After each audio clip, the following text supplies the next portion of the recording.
BBC Sounds. Music, radio, podcasts. 5 Live Boxing.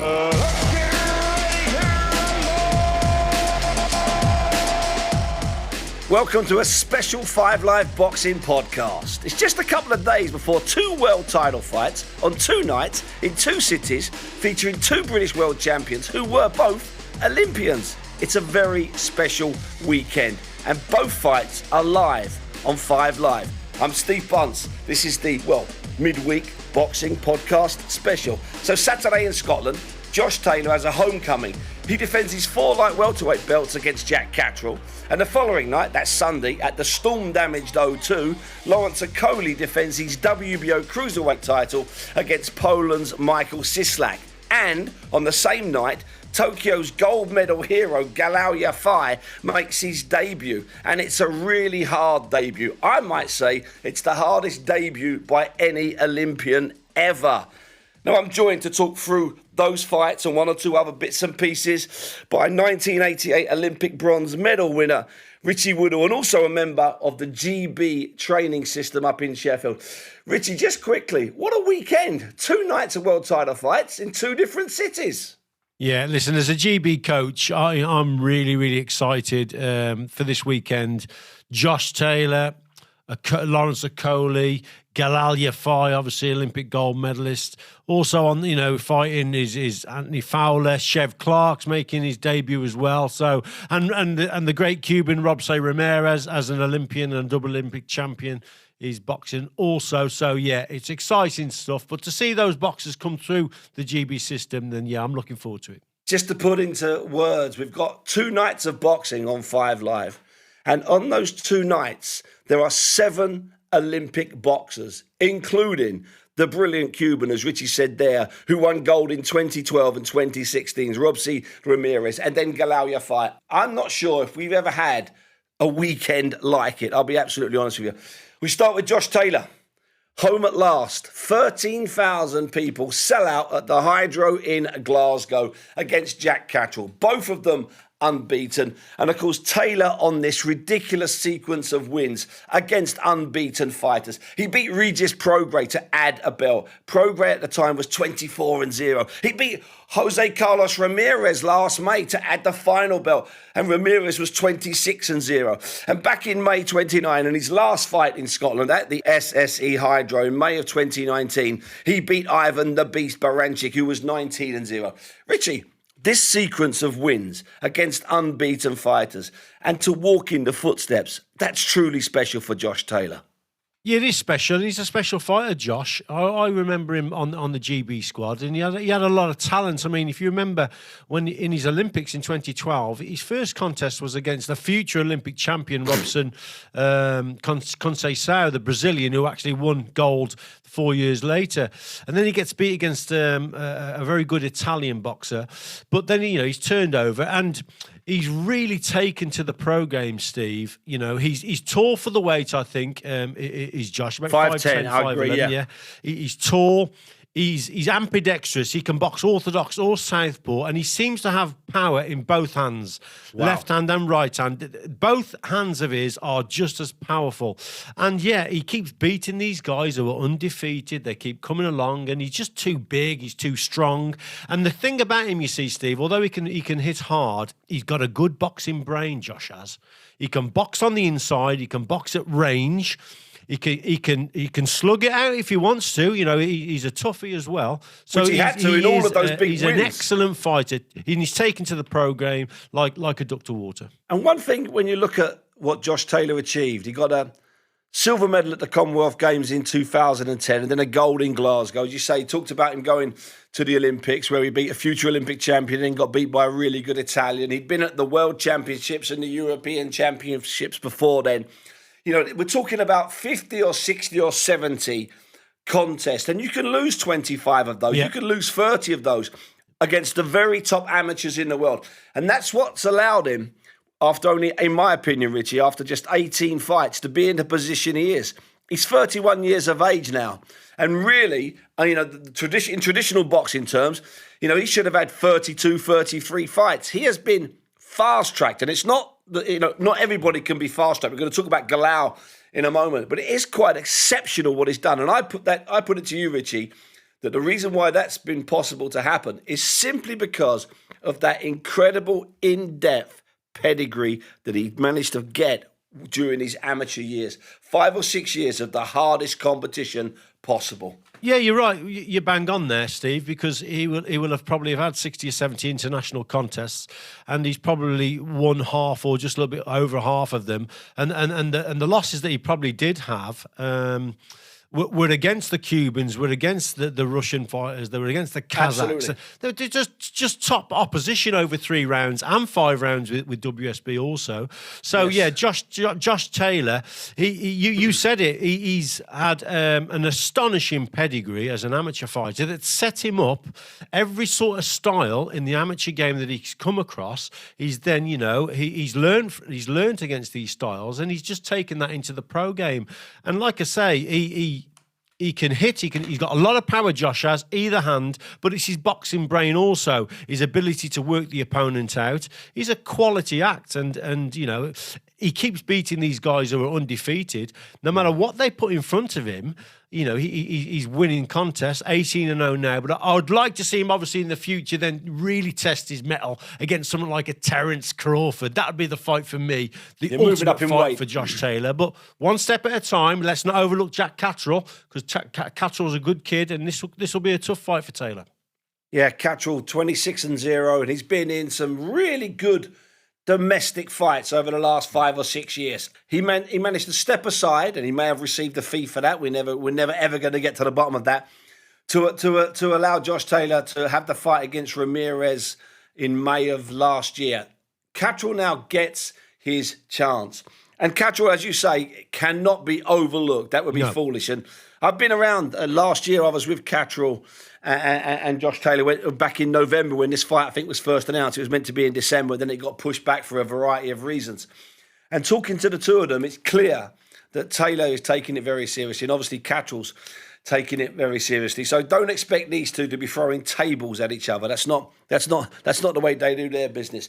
Now, at the weekend up in Scotland, we'll have a reporter floating around at ringside for us, a man called Andy Burke. And Andy managed to catch up with Josh Taylor, in fact, in the last 24 hours or so. In fact, it was after the head-to-head conference in Glasgow. And he put it to Josh that this is a big occasion. And, was he looking forward to it? I'm delighted. It's feels like what a fight week should be like. The last couple of years hasn't been quite the same. With empty halls and only the essential people in the halls and stuff. So it's great to be back to normal and back to feeling like I'm involved in a big fight. So yeah, I can't wait for Saturday now. Yeah.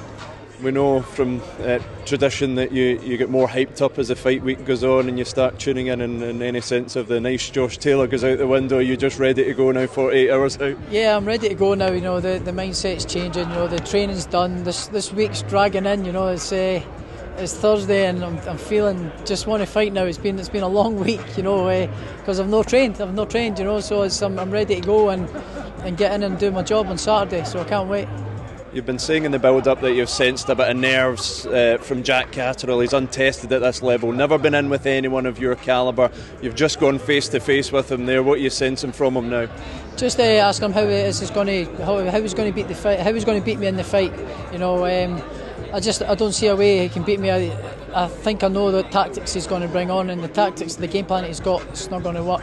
I think I know exactly what he's going to do. So if he comes to fight, I asked him if he's going to come and fight. Then it's a one-way fight. If he comes to meet me in the centre of the ring and dash it out, then there's only one winner, and that's myself. And there's only one winner in this fight anyway. But I just know that with the tactics that he's got, I'm more than prepared for. He's gave it away a couple of times.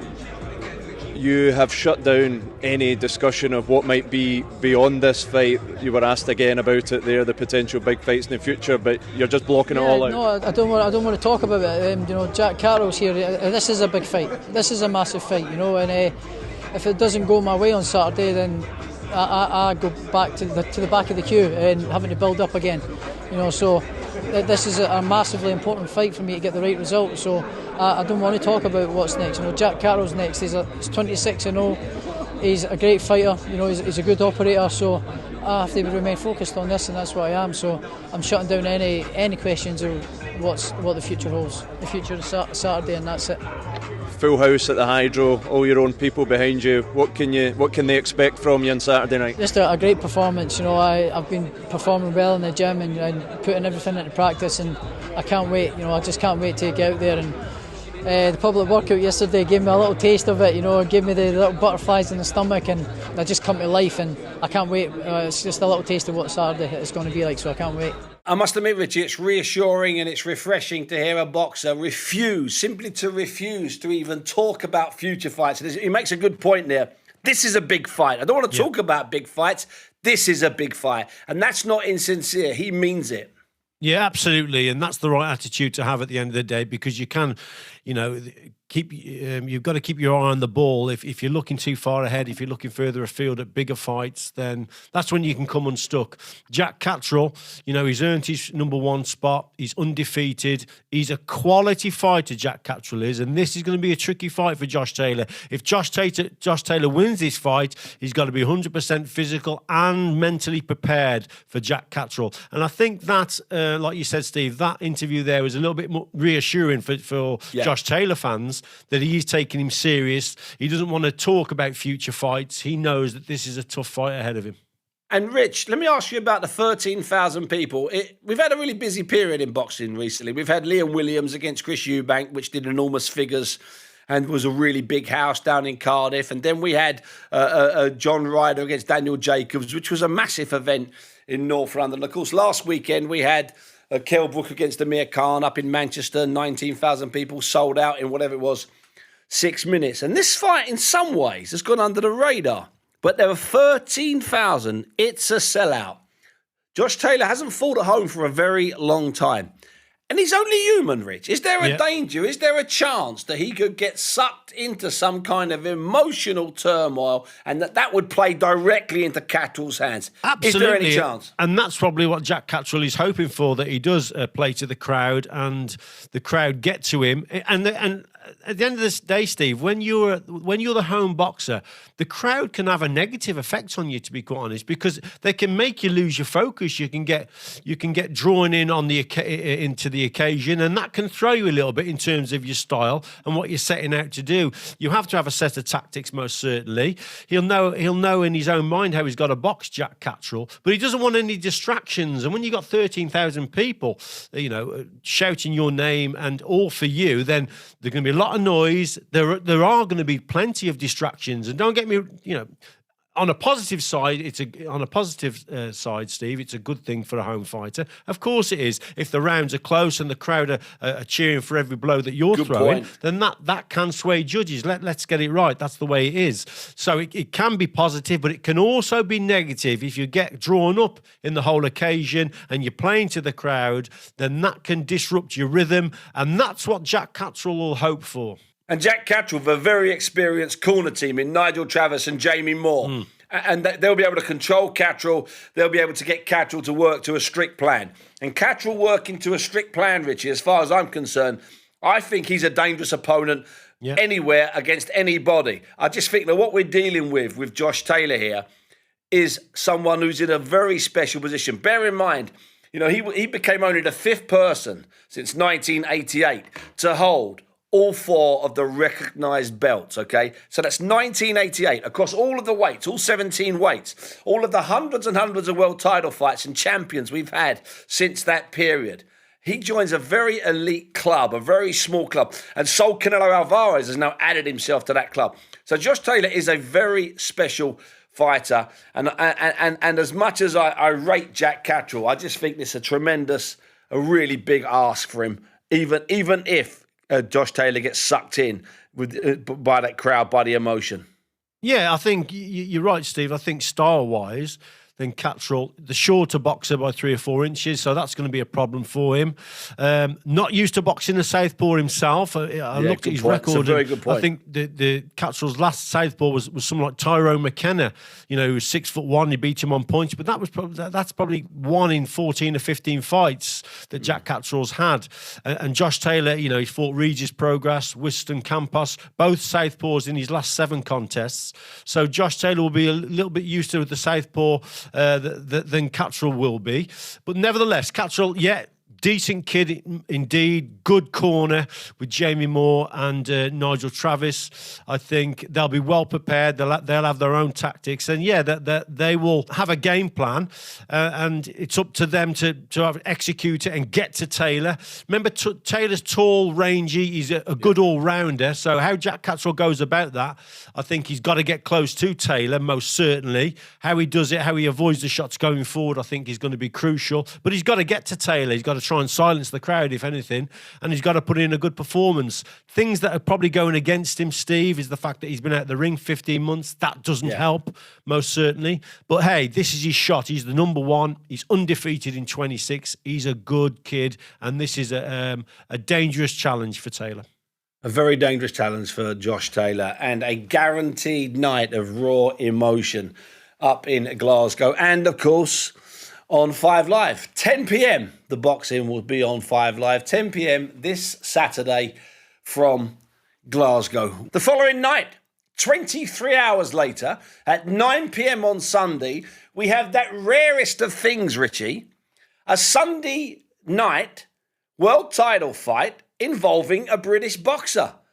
It's a ridiculous situation. It's a glorious situation. It's fantastic. At the O2, which of course was damaged recently by, I think it was Storm Eunice, although I'm a bit confused. There have been so many storms that part of this very big and signature roof removed by that storm.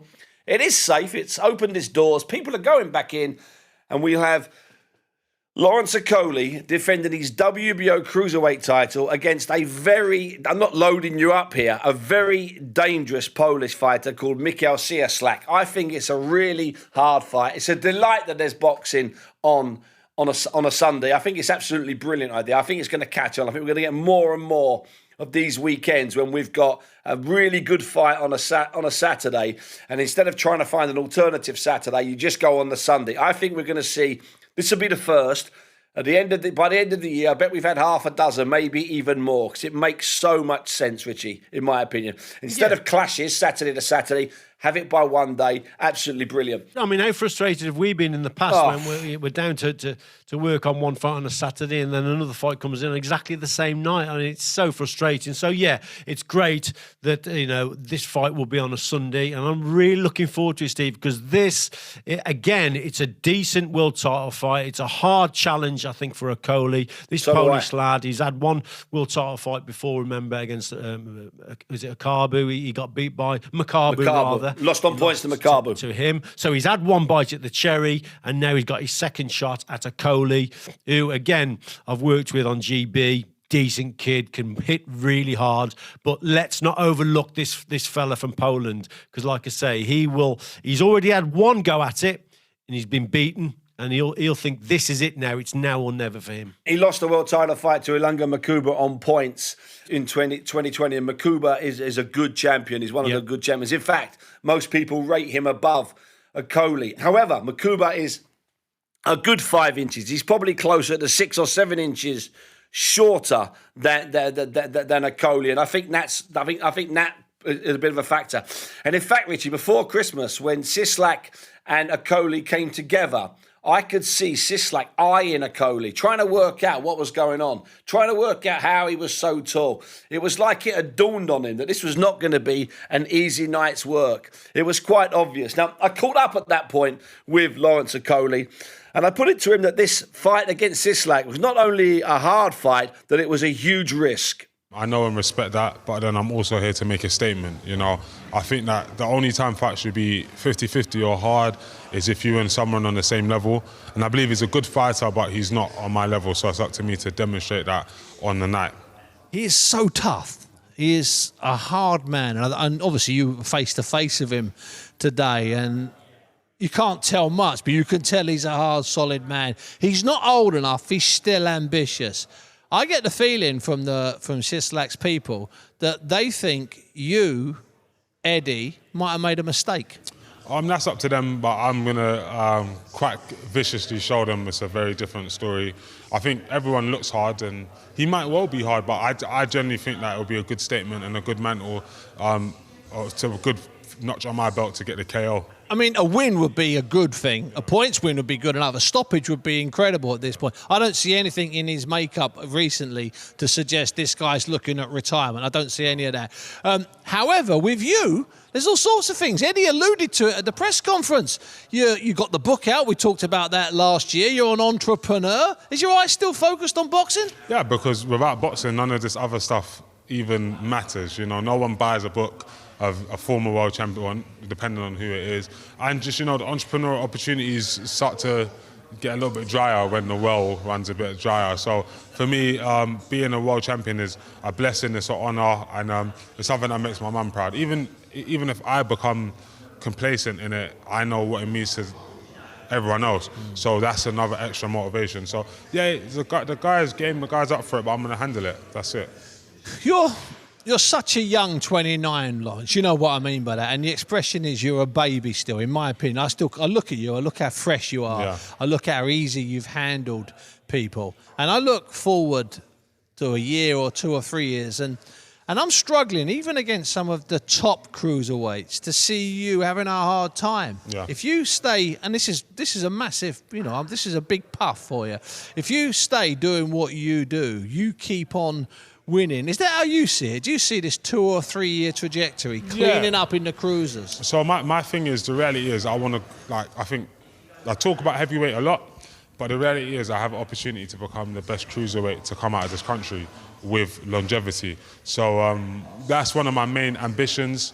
But then again, it all depends on how, making weight goes over the coming. Is that getting harder? It is. If I'm the older honest, you get. Yeah, and everyone said it. I did not believe them until the time. You thought you could carry on eating Big Macs? Macs? Literally, I generally thought, Not the Big Macs, sweets but, and whatever. And then all of a sudden, you start tipping a bit further over than you usually do, and then coming down's an extra week harder and whatever. So it's been a bit more difficult, even this camp. But once you get into the swing of it, it's all right.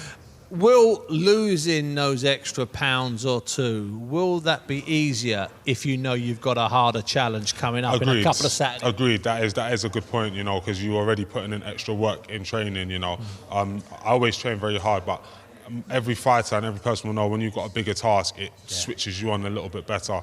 Me even seeing him here, it's going to give me an extra gear in training camp. Getting to see how big he is, how serious he looks like he's taking it, and he looks like he's always in shape. So it's going to be potentially a hard fight if I'm not doing what I'm meant to do. But if I do what I'm meant to do, I'll make a very, very convincing work of it. Lawrence Okoli there, sounding to me very much like he knows this is not just a routine day at the office, but also honest enough to acknowledge that if he can't beat Sislak, then he doesn't belong with some of the men we're trying to put him with, i.e. Maris Bredis, Makubu, Dorticus. He doesn't get past Sislak, he doesn't get to the higher ground in the cruiserweight division, Richie. Yes, he has a dream of obviously clearing up the and becoming an undisputed champion in the cruiserweight division. And there's 3 or 4 more champions out there that he's got to beat, Steve. So he's got to get past this fella, Sislak, who again has earned his ranking. He's WBO number 3. He's tall as well. He's at 6'3". Remember, Coley's 6'5". So there's not that great. He's 2 inches in it. That's all. Absolutely. But Sislak, he's fairly powerful himself. He's rangy. He'll go for a Coley. He'll push a Coley. I actually think that'll be his downfall. Coley's got tremendous power in his right hand, and when he's bringing his opponent onto that shot, he's doubling up that power, then he's even more effective. But these Polish lads, they're tough, they're strong, and they come to fight. I think Sislak will give him hell. I really do. But by going forward, by trying to close that gap down and get to Okoli, I think then he could walk onto a good one. But this is a cracking fight. And yes, Okoli knows he's got to win it. But if he wants to become undisputed champion, he's, with all due respect to Sislak, he's got to beat him. In many ways, Richie, Sislak's greatest strength is in this fight his greatest weakness. It's the fact that he is a competent fighter, that he won't try and survive a run. He will try and win. He will be aggressive, and he will have to go to Okoli. He can't beat Okoli from the outside. He's not stupid enough to think that. He'll know he'll have to go there. He's proven himself going 10 and 12 rounds with some of the toughest and roughest and hardest men in the cruiserweight division. So he will actually, not saying to be overconfident, but he'll be fairly confident that Okoli won't take him out. And I think that will play into Okole's hands. And you know the expression we use, Richie, when we're talking to these young fighters or these guys that haven't yet been at the highest level, we say to them, you'll be a better fighter when the opposition's better. Well, I think that about 9 p.m. or 10 past 9 in the Dome on Sunday, or the old Dome, the O2 as the Dome as it was, the O2 as it is now, I think at about 10 past 9, we'll start to see a very good Okole. Arguably the best Okole we've seen yet, because this guy will give him the opportunity to show just how good he is. I think it makes for a good fight because Sislak won't come and just stay on the outside and box at range and try and outbox Okole. He's coming into the lion's den at the end of the day. He's the challenger. He's got to go in there and take the belt. So he's going to have to go to Okole, really put him under pressure and try and take Okole out. I don't think Sislak will believe he'll beat him on points. He'll go for Okole. That's what makes this a cracking contest. But that, for me, like you says, is going to be his downfall because Lawrence Okole, anyone going to Lawrence Okole is in trouble. Because I've took him on the pads that many times and I've watched the way he used to spar. When fighters are going to him, he has this knack of putting his head to one side and throwing this right hand, and he always brings the opponent onto the shot. But for that to happen, you need the opponent to come forward. He's got great power, and yes, that's where I think Sislak will come unstuck. But I think he'll go for it, Steve. It'll be a really, really good challenge. That's Lawrence Okole against Mikhail Sislak, live on 5 Live on Sunday evening from the O2 in London. And that's at 9 p.m. Now, on the undercard, which is young Galal Yafai, a kid that both you and I know, or you know him very well, and I know him, and I really like the kid. I've always liked the kid. And he got a gold medal, a glorious gold medal last year in Tokyo, which I happen to think was the hardest won gold medal by any British man ever at any Olympics. I really think that. Play, yeah. Let me just run through a couple of things with you. James DeGale, in his first fight after winning a gold medal, he fought over 4 rounds against the guy that had won 9 and lost 8.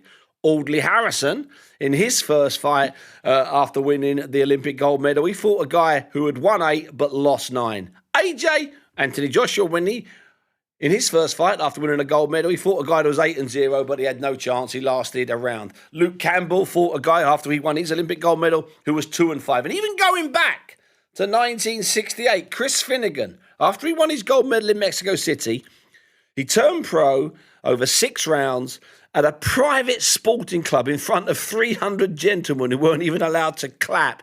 And his opponent had won 6 and lost 18. Galal has bucked the trend massively.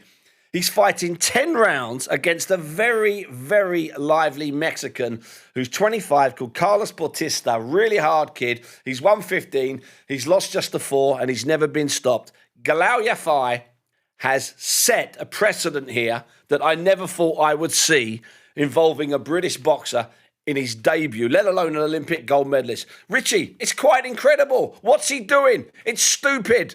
Yeah, it's a hard fight. It echoes your Vasily Lomachenko, doesn't it? Who Absolutely. was in a 10-rounder for his first fight and then a world title fight for his second fight.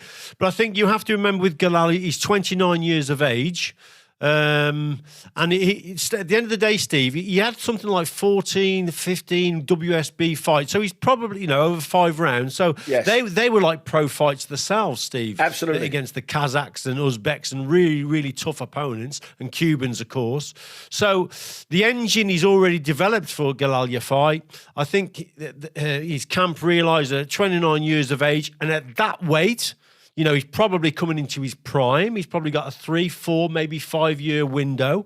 So, yeah, they're going to hit the ground running. But it's a tough fight. I was actually looking at this fella, Carlos Vado Bautista, is it, Steve? Yeah, Bautista, yeah. Now, if you look at him, if you look at his Mexican ranking, he's number 28 of 155 flyweights. Oh, wait. Ouch. That's ridiculous. Now, we've got 12 British flyweights in this country. So you think of that. He's number 28 of 155. This kid could probably go into a world title fight now, Bautista. No problem at all. That's the first thing that struck me, is this guy, if he was matched in a world title fight somewhere in the world, we wouldn't even bat an eyelid. Instead, he's fighting, wouldn't bat an eyelid. Actually, Rich, I called up with Galal, and I put it to him that it was going to be hard, that he wasn't going to wait around, and that he would be fast-tracked. Yeah, it's a big statement. I just feel like 6 rounds and things like that. I think I did a lot of WSBs over the years. I did 10, 11 of them. I just thought I need to move on a bit quicker. You know, I'm 29, I'm not 21. I need to, not rush, but I need to get out there and, show everyone how good I am and not mess around really. Now, Josh Taylor went 15, 16, 17 fights and he was having proper world title fights. He was having hard fights from about, I don't know, fight number 7 or 8. And he was a little bit old, not quite 29, but he was mature. He wasn't a teenager. Are you thinking along the same lines? And are those the conversations you've had so far with Eddie? Yeah, I think I'll be having tough fights after my 3rd and 4th fight. Yeah, no, I think so. You'll have them if you want them. It's as simple as that. That's the pro game. If you want them, you can have them. If you don't want them, if you want to tick along having 8-rounders against someone from Estonia who you wouldn't have even boxed in a tournament 5 years ago, you can have them. It's your choice. It really is. Yeah, like obviously I've got to learn the trade. It's different now. Just because I'm an Olympic gold medalist doesn't mean I'm going to be a superstar as a pro. I'm not deluded enough to think that. But I've got to learn my way through. Have the right fight at the right time, and I'm sure I'll be there sooner rather than later. And I'm going to ask a question, the sort of question that I have to ask sometimes, and I'm not really sure why I should ask it. Okay, what are you doing, Strictly or I'm a Celebrity? If you've got the option, what are you doing, Galal? I need to know. You know what it is? I'm not. First of all, I'm not a celebrity. Like you see how I am. I'm like a hoodlum at the minute. I'm not a celebrity. Okay. But if I was to pick one, Yeah, go on. What's it going to be? probably I'm a celebrity. Yeah. Probably I'm a celebrity. And why is that? I mean, it's not in Australia and nice or anything. It's horrible, but I'd rather do that than look like an idiot and dance. All right. So you'd rather eat grubs and an ostrich's testicles than learn to dance? Definitely. Actually would. What would you rather do?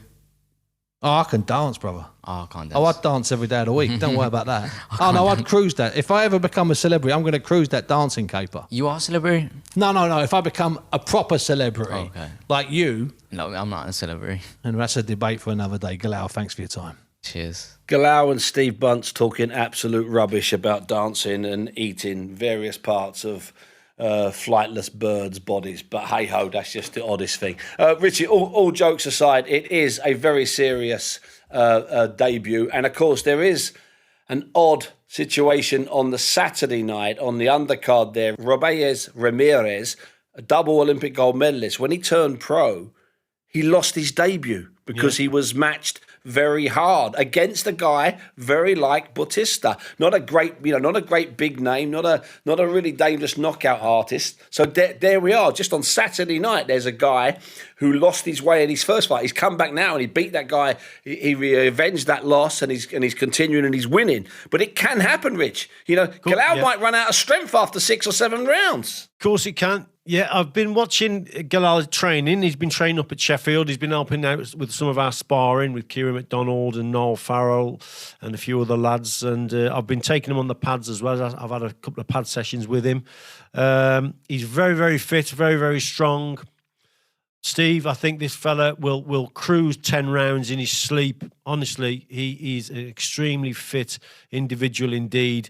Not like a normal amateur turning pro. Obviously, he's had them 2 Olympic cycles. And at 29, he's got that Joe Joyce engine about him in that he's more mature. And over those 2 Olympic cycles, you see, with the training and the WSB boxing as well that he's done, then he's more prepared and probably better prepared than a lot of other amateurs that would be going into 6 or 8 rounds. For 10 rounds, Galal Yafai, it will be a walk in the park, and I mean that. And in terms of handling the 10 rounds, obviously the opponent's tough. You know, this guy only, 10-4-1, and he's never been stopped. So he's a tough kid. But Yafai seems to increase the intensity as the 10 rounds go on. I've been doing a lot of pad sessions with him. And the guy's ready, he's fit. And like he said, he doesn't want to hang around. Honestly, Steve, I can see Galal Yafai boxing for a world title fight, probably within 5 or 6 fights I can. Wow. You know what, Rich? That would be, as you say, would be walking in Lomachenko land. Yeah. Wouldn't that be glorious? Richie, listen, it's been an absolute pleasure and a delight getting your insight on all of these former Olympians and brilliant world champions and potential world champions. Richie, thank you so much for your time. No problem, Steve. Thank you. Well, that's it. That's a special end of week pod as we head into a weekend with 2 world title fights over 2 nights in 2 cities, both live and exclusive on 5 Live. First of all, on Saturday from the SSE Hydro, 13,000 people in Glasgow. Josh Taylor returns home with all 4 of the light welterweight belts to fight former British light welterweight champion Jack Catterall. And then the following night, from the storm-damaged O2, it's Lawrence Okolie risking an awful lot and defending his WBO cruiserweight title when he fights Poland's Michał Cieslak. That's from 9 p.m. on 5 Live. And on the undercard there, Galal Yafai, who might just become, in the next 2 or 3 or 4 years, the biggest boxer we've got. People will love him, and he can fight. I've been Steve Bunce. This has been the 5 Live Boxing Podcast. Thank you so much for listening. Let's get ready to rumble! 5 Live Boxing.